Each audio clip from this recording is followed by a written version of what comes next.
Your data can be strong, but without the right narrative, its impact can get lost. Think about the last time you shared data. Maybe during a KPI review, a class project, or a pitch to your manager. A meaningful story helps your audience stay engaged and see the value behind the data. Data storytelling goes far beyond presenting charts. It's about clarity, context, and connection. Along the way, it's easy to pick up misconceptions that limit how effectively we communicate insights. Let's clear those up so your data can have the impact it deserves. First off, let's acknowledge why these misunderstandings exist. Data is everywhere, right? In business, in science, in our daily lives. And because it's so powerful, there's this notion that the more data you show, the smarter and more data-driven you are. But that can backfire. Data storytelling is often reduced to just visualization, turning numbers into charts. But if you only rely on visuals, you risk losing the nuance. See, not every chart actually tells a story. A pie chart for annual sales, for example, doesn't automatically convey meaning unless you provide context. And more fundamentally, there's this misconception that data is completely objective, that it just reveals truth. But data alone isn't enough. Every decision in how you collect and present it, from who you include in the data to what you choose to highlight, those are human rhetorical choices. So already we have attention. The power of data is real, but if you treat it as purely mechanical, you miss what makes a data story truly effective: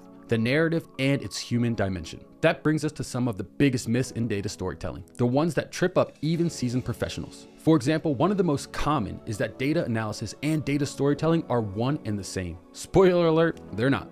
Analysis focuses on figuring out what the data says. Storytelling uses those insights to communicate a larger meaning and guide decisions for future impact. Analysis gives you the facts, but storytelling gives those facts meaning. And that's why the first myth is so common. Good data speaks for itself. It's easy to assume that strong data will naturally lead to clear insights. In practice, data needs context. A thoughtful narrative helps your audience understand what the numbers mean and why they actually matter, so your insights land with clarity and purpose. Clarity comes from framing, not from sheer volume. And that leads to the next myth. More charts equal more insight. People often think that the more visualizations, the deeper the insights, but quantity doesn't guarantee clarity. Cluttered or busy charts can actually confuse. Instead of more charts, we need the right charts, strategically arranged within a narrative. More visuals don't make the story stronger. Myth 3, data is always the hero. It's common to think of data as the star of the story, but it's really just one part of the bigger picture. Data reflects human choices, from what gets collected to how it's analyzed and visualized, and those choices carry assumptions, biases, and limits. When we consider the context behind the numbers, the full story becomes more accurate, more thoughtful, and more useful. Myth 4,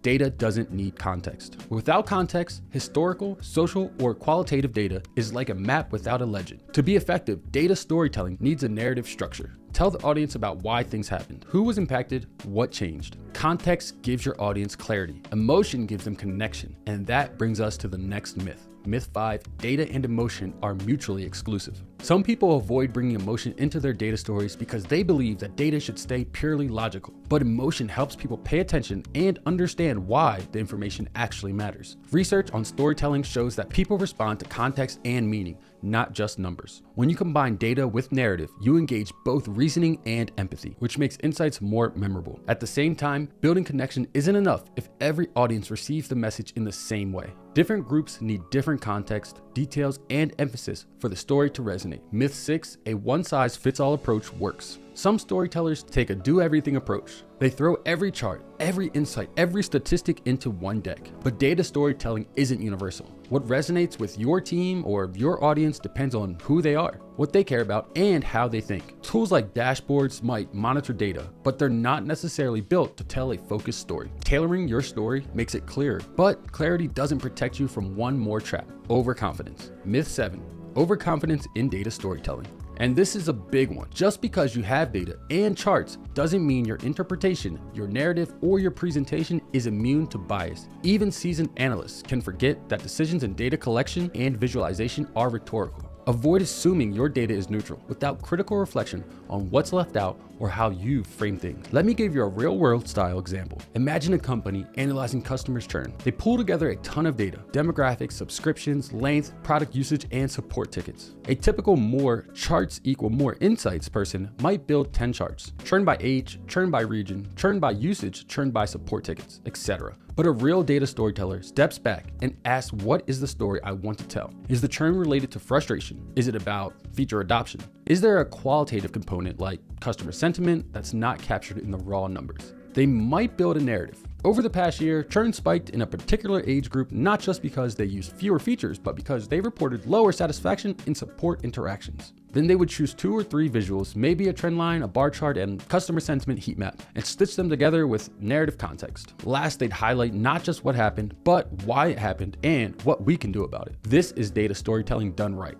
And that's why it's so important to understand and overcome the misconceptions, because data storytelling matters. When done right, it drives action. Also, from a cognitive perspective, the value of emotion and narrative isn't trivial. Stories engage multiple parts of the brain: language centers, emotion centers, memory centers, making data more memorable, about 22 times more memorable than facts alone. And there's even emerging academic research. Results of a 2024 study showed that data stories help people understand insights more efficiently and accurately compared to traditional visualizations. Okay, you're convinced these myths are real, and you understand why it matters. So now what? Start by balancing the narrative, data, and visuals. Don't lean too hard on one. Use narrative to frame your data, visuals to clarify, and the data as the foundation. Effective data storytelling outlines exactly this. Your story should bring together insight, data, structure, narrative, and clarity, visuals. Beyond the balance you strike, you also need to know your audience deeply. Who are they? What motivates them? What do they already believe or not believe? Tailoring to your audience avoids the one-size-fits-all trap. And once you really understand who you're telling the story to, you can begin to build in context and acknowledge uncertainty. While you do want to persuade your audience, you also need to ensure you use emotion ethically. Stories shouldn't manipulate, rather they are an opportunity to connect. Finally, once you have the basics, iterate and get some feedback. Before you present to your main stakeholders, test your data story with a smaller group. Ask, is the message clear? Do they see the point? And are there misinterpretations? And then you'll be ready to deliver a compelling data story. So remember, data storytelling is not just charts. It's not just visual storytelling without meaning. It's a powerful blend of data, narrative, and curated visuals. Your goal: to convey insights, connect with people, and drive action. When we buy into myths, the data speaks for itself. That more charts equal more insight, or that data is purely objective, we weaken our actual impact. But when we challenge those myths and build stories that respect context, embrace bias, and bring in emotion, that's when data really becomes a force for change. Whether you're a professional or a learner, when you approach data storytelling, don't just present data. Tell a story, craft meaning, invite understanding, and use data in a way that's truthful, compelling, and human. Thank you for watching. If you'd like more on how to do this, check out the links in the description or visit Coursera.com for even more resources.